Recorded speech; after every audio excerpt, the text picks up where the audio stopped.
Bonjour à tous et à toutes, bienvenue sur l'émission L'invité. J'ai le plaisir de recevoir une dame sur ce plateau ce dimanche matin, Eladia Alimatou Badarou. Bonjour. Bonjour Nadège. Bienvenue sur le plateau. Vous êtes membre fondateur du Bloc républicain.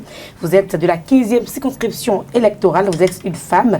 Vous êtes très forte et vous êtes décidée à prouver que les femmes peuvent mener de grandes luttes et gagner sur toutes ces luttes-là. Vous êtes également suppléante tête de liste dans la 15e circonscription électorale. Bienvenue sur le plateau. Merci Nadège. Et pour conduire l'entretien avec moi, Kader Achirou, bonjour. Bonjour Nadège El Hadj Alimatou Badarou, bonjour. Bonjour Kader. Vous êtes grande aspirante à la fonction de députée. Alors, quelle appréciation faites-vous des débats parlementaires qui se déroulent au niveau de l'Assemblée nationale dans la recherche de consensus pour des élections législatives inclusives? Dans un premier temps, je dirais que nous voyons à travers cela la vitalité de notre démocratie, parce que le débat est ouvert, il se fait. Mais de l'autre côté, j'ai un peu de chagrin parce que la lecture que je fais actuellement, c'est que l'enjeu n'est plus véritablement le Bénin, c'est plutôt les intérêts égoïstes qu'on nous présente et qu'on nous tourne en rond depuis des jours et qu'on ne sort aucune solution précise. Alors, la mauvaise foi, à votre avis, elle est dans quel camp? Du côté de la majorité parlementaire ou du côté de la minorité? Vous-même, vous pouvez le dire, parce que je suis sûre que si je dis quelque chose ici, tout de suite, vous allez dire parce que je suis républicaine, que je suis, et qu'avec nous, il y a plus la majorité présidentielle. Mais vous-même, vous pouvez lire ça, se voir de façon claire. Vous avez des gens qui s'agitent à l'Assemblée, qui parlent, qui menacent, qui sont un peu les gens va-t-en-guerre. Ça ne traduit pas l'image que ce que veut le peuple, parce qu'on est des représentants du peuple. Donc, on doit avoir des comportements à l'image du peuple. Le peuple béninois n'est pas un peuple qui aime la guerre, c'est un peuple de paix. Alors donc, à la fin, quand on regarde bien, vous avez vu l'opposition qui a choisi délibérément de ne pas respecter les tests. La nouvelle charte des partis politiques, c'est elle aujourd'hui qui est encore en train de vociférer, de parler de la guerre, des menaces. Donc on se pose des questions vraiment sur cette opposition. On se demande si leur intention, ce n'est pas autre chose.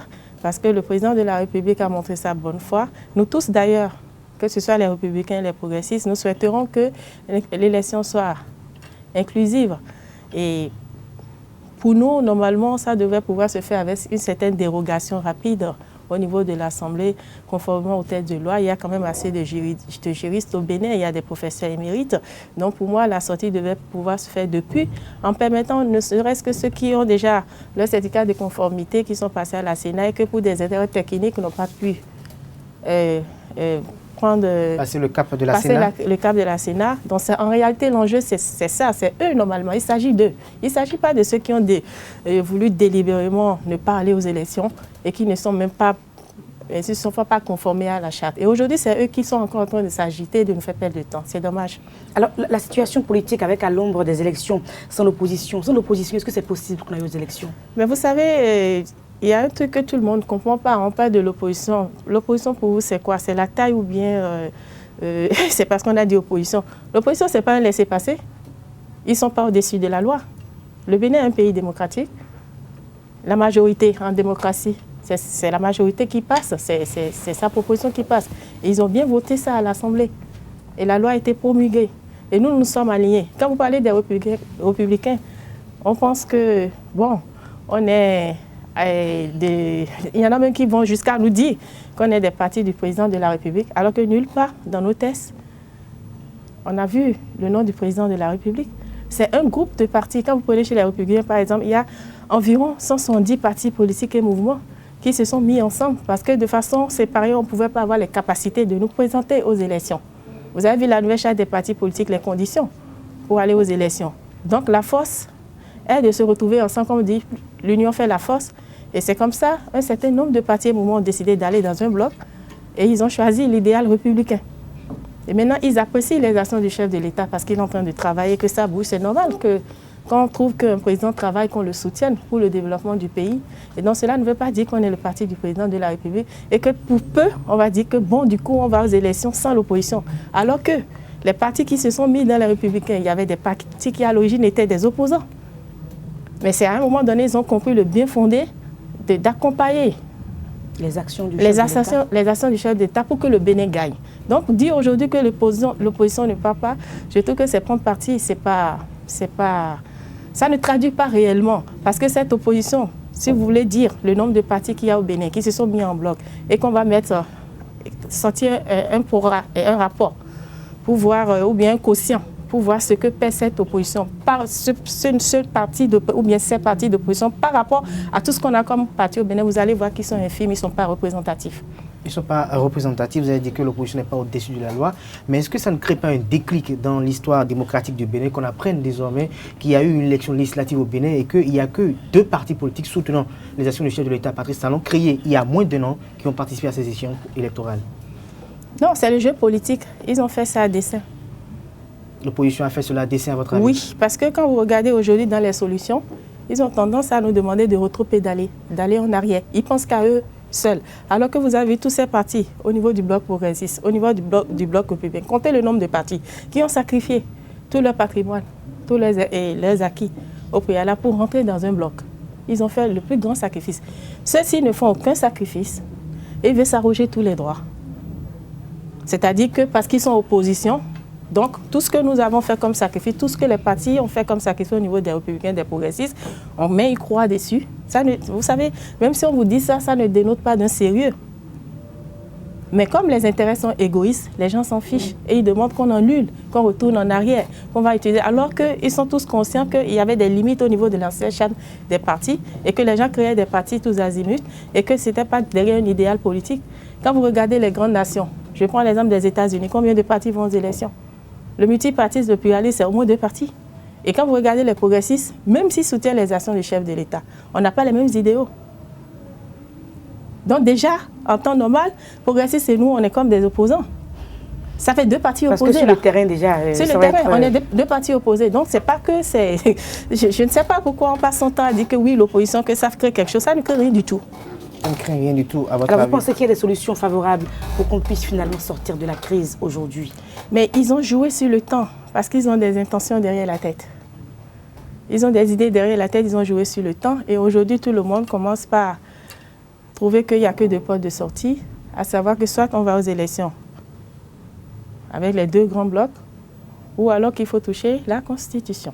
Il faut toucher la Constitution pour prolonger le mandat des députés. Mais est-ce que vous ne voyez pas que le véritable problème est ailleurs? Parce que ce pourquoi ils ne sont pas dans le processus, c'est parce qu'il n'y a pas le quitus fiscal, il n'y a pas certificat de conformité. Et de vous à moi, je pense plutôt que peut-être que l'histoire du quitus fiscal est un événement nouveau. Et les gens ne s'y attendaient pas. Et donc, ils se sont déjà vus éreintés financièrement avec le quitus fiscal. Et donc, aller en campagne, il faut les moyens. Payer la caution pour aller aux élections, c'est lourd. Et donc, moi, je préfère qu'ils avouent qu'ils n'ont pas les moyens, qu'ils aillent se préparer et pour avoir les moyens d'aller aux élections, que de nous tourner en bourrique. Parce que l'opposition dont on parle aujourd'hui, qui s'égosille, qui crie, qui scandalise, qui crie aux voleurs, n'est même pas passée par l'étape du ministère de l'Intérieur. Et ceux qui réellement sont prêts pour aller aux élections, on les a vus, ils sont allés à l'étape de la Sénat. Et moi, je pense sincèrement qu'on aurait pu trouver une dérogation pour permettre à la Sénat de leur donner 1 ou 2 jours pour corriger les irrégularités qui sont des irrégularités administratives techniques. Et puis, on ne serait pas là. Et là, Jalimacho, vous êtes de la 15e circonscription électorale. Comment se portent les populations? Les populations de la 15e circonscription électorale se portent très bien. Ils sont déjà en ordre de bataille. Nos militants sont en ordre de bataille. Nous avons pris le temps de leur expliquer la nouvelle charte des partis politiques, le bien fondé du système partisan qu'on a aujourd'hui. La population, quand vous lui expliquez, comprend mieux ce qui se passe et adhère. Et donc, en ce moment, nous, on est prêts et on a déjà le mental. Vous avez déjà le mental, la 15e circonscription électorale, ça prend en compte Cotonou. Et oui, du 1er au 6e arrondissement. Du 1er au 6e arrondissement. Nous avons eu les opérations de libération d'espace public, ça a été intitulé ainsi. Est-ce qu'à votre avis, les populations ont compris véritablement le bien fondé de cette réforme et qu'elles ne manifesteront pas leur amertume dans les urnes? Non, c'est parce que les gens ont tendance, l'opposition a tendance à prendre ça, à jouer sur ça. L'histoire de libération des voies publiques, la population béninoise aussi elle-même, elle sait très bien qu'on dit la voie publique, après votre limite, votre parcelle, c'est un certain nombre de mètres. Et c'est vrai qu'il y a eu des incidents, il y a eu des gens qui ont perdu leurs biens, il y a eu des cas isolés qui ont été signalés. Et le président de la République a eu l'occasion d'échanger avec les dames de Dantopa. Il y a beaucoup de projets en cours pour répondre à d'autres personnes qui ont connu des pertes dans leurs activités, mais ils reconnaissent eux-mêmes qu'ils étaient dans l'illégalité. C'est juste qu'au Bénin, on a toujours pensé qu'il n'y aura rien. Quand on dit la loi, on dit oui, on est entre nous. Ça, ce n'est pas un problème. Il n'y aura rien. Donc, nous sommes restés dans il n'y aura rien pendant longtemps et on a reçu la surprise sur le coup. Et donc, quand on leur explique, eux-mêmes, ils savent qu'ils sont déjà en infraction, mais ils disent qu'il faut qu'on prenne le temps de leur dire. Mais pourtant, on les a prévenus. Quand vous échangez avec eux, ils finissent par comprendre et ils savent que derrière, il y a des projets de construction de grands marchés pour permettre à chacun de faire mieux son activité. Et aujourd'hui, les boulevards sont dégagés. Quand vous entendez la population aujourd'hui, ils sont contents. Ils disent, ah oui, notre Cotonou est plus content, il y a de la place, il y a des jardins maintenant, on voit les jeunes, les populations du quartier s'assoient, les amoureux prennent de l'air sur les boulevards, et donc le Bénin change, le Bénin respire, il y a moins d'insalubrité, donc voilà.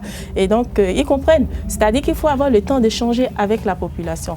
Quand on n'échange pas avec eux, ils ne comprennent pas. Et celui qui vient leur passer une information comme ça, ils prennent ça comme ça. Mais vous, quand vous rapprochez de que vous discutez avec eux, vous comprenez qu'ils comprennent mieux ce qui se passe. Alors déjà 3 ans, bientôt 3 ans que le président Talon aurait pris les rênes, après les rênes donc, de notre pays. Quelle appréciation vous avez de sa gestion? J'apprécie beaucoup cette rigueur dans sa gestion parce qu'il travaille avec méthode. Il ne saute pas sur les projets en désordre. Avant qu'un projet ne sorte, il y a déjà eu une étude de faisabilité correcte avant qu'il ne sorte. C'est pour ça, en son temps, ça a tardé. Les gens criaient qu'ils ne voyaient rien venir. Mais aujourd'hui, vous pouvez constater que les projets d'asphaltage ont démarré, que nos rues sont en chantier.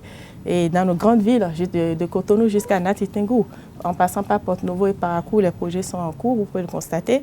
Au niveau du social, il y a beaucoup d'autres projets encore. Il y a le projet H qui s'annonce, qui est à sa phase de mise en...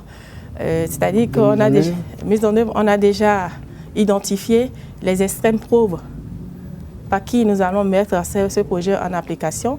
Et donc, la première phase a été déjà l'enregistrement au niveau du RAVIP. Et donc, il y aura des cartes biométriques désormais. Les extrêmes pauvres seront les premiers qui vont tester cette carte biométrique qui leur permettra d'avoir une assurance vie. En plus de cela, il y a derrière le projet de microfinance nouvelle génération. Et vous avez vu, ça, c'est déjà aussi en pratique. La ministre des Finances était en tournée récemment et ils ont commencé par tester la microfinance nouvelle génération, la microfinance sur les mobiles digitales et puis le montant qui a aussi été amélioré. Et en plus de ça, on va aller du côté de l'assainissement des finances publiques. Il y a eu de grands efforts. Avant l'arrivée du président de la République, il y avait beaucoup de comptes parallèles au niveau du Trésor. Et donc, désormais, tout est centralisé dans un seul compte. Et l'assainissement des finances publiques nous ont permis de détecter qu'il y avait 5000 personnes qui étaient mortes et dont on prenait encore leur salaire. Donc il y avait pas mal de détournements qui ne disaient pas le nom et que le président a mis en place des audits pour faire le nettoyage dans ce sens. Et ça permet à l'État d'avoir d'énormes gains. Vous avez vu le packing de la présidence. On a des gains de plus de dizaines de milliards par rapport au système de leasing qu'on a mis en place. En dehors de ça, vous allez voir que les ministères sont connectés et désormais les ministères sont digitalisés et il y a une interconnexion et on peut échanger facilement et on peut accéder à des données en ligne. Et donc dans le secteur du numérique, il y a de grands investissements. Et les startups, on encourage beaucoup de jeunes à aller dans des activités créatrices de revenus. Et au niveau du ministère des petites et moyennes entreprises, il y a beaucoup de jeunes qui ont reçu des financements et qui sont à leur propre compte, que ce soit dans le secteur de l'agriculture. Et encore que pour accompagner ça, il y a encore des tasks il y a des exonérations sur les intrants agricoles. Donc il y a pas mal de projets, beaucoup de réformes qui montrent que le Bénin vraiment va se révéler d'ici là au Bénin. En tout cas, il commence déjà par se révéler à nous autres et nous croyons. Et c'est l'occasion pour moi de féliciter vraiment le président de la République pour ce courage, pour ce leadership, pour ce travail qu'il fait. Je prierai Dieu de lui donner plus d'énergie pour aller toujours dans ce sens et permettre au Bénin de se révéler vraiment au monde. Alors l'image que vous avez du président de la République, vous allez me dire à présent, quelle image vous avez du député béninois, du Parlement? Le Parlement, il est biphasé en fait. il y a de vrais députés qui représentent vraiment cette nation béninoise, qui sont à l'image des Béninois. Et il y a de ces députés qui sont là-bas aussi, qui sont en balade, qui sont pour d'autres choses que je ne peux pas dire ici. Et donc, c'est l'occasion pour moi d'espérer que les prochaines échéances vont permettre au peuple béninois d'envoyer d'autres personnes plus dynamiques, capables de pouvoir lire les tests. Parce qu'il ne s'agit pas de voter les tests, il faut pouvoir les lire. Parce qu'il y a des députés qui n'ont pas lu les tests de la nouvelle charte des partis politiques. S'ils avaient pris le temps de lire, on ne serait pas dans cette impasse où nous sommes. Donc il ne s'agit pas de dire qu'on est député, de s'attendre à des droits, mais il s'agit de travailler. Quand on va à l'Assemblée, c'est pour légiférer, c'est pour travailler, savoir ce qu'on est en train de signer, ce qu'on est en train de faire. Donc mon souhait, c'est que cette nouvelle Assemblée pour la 8e législature nous montre, nous révèle d'autres députés avec beaucoup de compétences et surtout avec beaucoup de patriotisme. Avec beaucoup de patriotisme, j'aimerais peut-être revenir un peu en arrière. Tout à l'heure, vous étiez en train de parler de la lutte contre la corruption et l'impunité. Oui. Donc, on estime que le président Patrice Talon instrumentalise ou utilise cette lutte contre la corruption pour pouvoir régler des règlements de compte politiques. Qu'avez-vous à répondre à cela? Oui, bien sûr. Ceux que ça n'arrange pas, ils ont toujours l'occasion de parler. Mais quand vous allez dans les couches sociales, les populations sont très contentes de savoir que eux, au quotidien, ils subissent des redressements, ils doivent payer leurs impôts, on les dégage des artères et que de l'autre côté, il y en a qui sont en train de faire, qui détournent de l'argent, parce qu'ils ont des titres, ils sont des patrons, ils ne sont pas punis et que maintenant on a un président qui a le courage de sortir leur dossier, de leur faire ça. Ce qui importe pour nous, c'est ce que pense la population béninoise. Les acteurs politiques, en fonction de leur côté, ça ne les arrange pas, ils racontent ce qu'ils veulent, mais le peuple, il faut aller au niveau de la population pour entendre comment le peuple... Vous avez vu déjà, au moment du procès ICC, il y en a qui avaient pensé que ce n'était pas bien, ils ont traduit ça comme ils voulaient, mais le peuple était très content de pouvoir suivre, de savoir ce qui se passe. Et c'est important, parce qu'il faut que le peuple sache qui l'a mis devant, qui sont ses devanciers, et ça lui permettra de faire la part des choses quand on va lui amener de vraies informations ou de fausses informations. S'il y avait eu ça, le peuple aurait été plus édifié avant, peut-être qu'il ne serait pas tombé dans le piège de ICC Service. Je ne crois pas qu'on pourrait vivre encore un phénomène de ICC Service. Donc, il s'agit vraiment de parler à la population, de les sensibiliser. Donc, en faisant cette ouverture, et que le peuple soit au courant de ce qui se passe, ce n'est pas pour faire de la politique, non, c'est pour éduquer le peuple, permettre au peuple de savoir ce qui se passe et de savoir aussi que nul n'est au-dessus de la loi. Qu'on soit chef ou pas, si vous allez sous le sceau de la loi, elle va vous frapper. Elle va vous frapper. Alors, en tant qu'acteur politique, quelles sont vos aspirations politiques? J'avoue que je rêve bien de pouvoir siéger à l'Assemblée parce que j'ai quelques ambitions pour mon pays. Et le premier déjà que je peux vous dire ici, c'est que depuis l'école nouvelle et que la démocratie est arrivée, les programmes scolaires ont changé. Et moi, je souhaiterais pouvoir participer à cette initiative qui consiste à voter des lois et permettre de mettre les programmes coopératifs dans les programmes scolaires. C'est-à-dire qu'avant, quand on était déjà au cours primaire, on pouvait faire des expériences de la terre, de l'agriculture. Je ne sais pas si vous avez vous avez vécu ça. Moi, je l'ai vécu au cours primaire parce que je fais partie de la génération de l'école nouvelle. Alors, il paraît que même avant l'école nouvelle, ceux qui étaient encore plus anciens que nous, du temps du Dahomey aussi, ont connu ça. Donc, c'est important de le faire parce que ça va permettre à cette jeunesse de ne plus être livrée tellement à la délinquance, de sortir de l'école. Parce que parfois, il y a des gens qui ne finissent pas le parcours, mais quand ils sortent, au moins, ils ont appris quelque chose. On pouvait aller à la terre, on pouvait tisser. Et on faisait les trucs de vannerie, on faisait les tresses, tout ça. Et donc, moi, en tant qu'étudiant, je faisais des jobs parce que j'avais déjà appris ça au collège et au cours primaire. Et en plus, il y avait aussi les activités sportives parallèlement. Et donc, aujourd'hui, maintenant, on peut créer des écoles sans penser à ça. Et les enfants sortent de l'école avec un automatisme. Ils ne savent rien faire. Et c'est juste tapoter sur parfois même les smartphones et après ça, ils ne savent rien faire. Alors que déjà, ils ont beaucoup d'intelligence, ils ont beaucoup de capacités. Il faut les organiser autour des activités qui vont permettre un plein emploi à terme. Parce que vous avez vu qu'au Bénin, on est dans le sous-emploi. C'est vrai que le taux du chômage est faible, mais il y a le sous-emploi. Le sous-emploi, c'est-à-dire qu'on a des capacités, mais qu'on ne les utilise pas. Et donc, ça va permettre d'avoir une population active qui sait faire quelque chose. Peu importe le parcours, que tu sois du primaire ou du secondaire, tu sais faire quelque chose. C'est ça qui fait la force des pays comme le Nigeria et le Ghana. Vous n'avez pas vu, dans leur collège et école, ils ont des programmes. Et vous avez, c'est-à-dire, on sort même déjà ingénieur au collège.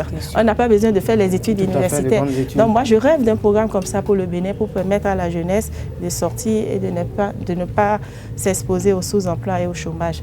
Ça, c'est mon premier rêve. Après, il y a la vie des femmes qui me préoccupe.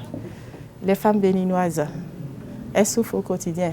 Ce n'est pas juste pour envoyer un pic aux hommes, mais nombreuses sont les femmes abandonnées avec des enfants à charge. Et que l'État, ici, s'occupe certes peut-être des femmes qui sont fonctionnaires parce qu'elles ont peut-être des abattements sur les impôts, mais celles-là qui ne sont pas fonctionnaires, qui sont très actives, qui sont très importantes, elles ont à charge des enfants et les hommes les abandonnent avec les enfants. Il faudrait qu'on vote des lois pour que les hommes prennent leurs responsabilités. Ça veut dire quoi? Ça veut dire que si vous êtes marié et que vous avez engrossé une femme et que vous ne voulez pas prendre vos responsabilités, il y a une date de naissance qui va monter bien votre nom, n'est-ce pas? L'État va vous rechercher, vous allez donner vos primes. En attendant qu'on vous recherche, l'État va se contenter de donner des allocations à ces femmes-là. Donc je rêve d'avoir une caisse d'allocation familiale au Bénin. C'est une grande ambition. Alors, femmes en politique, quelles sont les difficultés que vous vivez? Il y a pas mal de difficultés, mais bon, on essaye de ne pas y penser, les difficultés quotidiennes de la femme, c'est-à-dire qu'à expérience égale, avec un homme, normalement, on devait pouvoir choisir une femme aussi.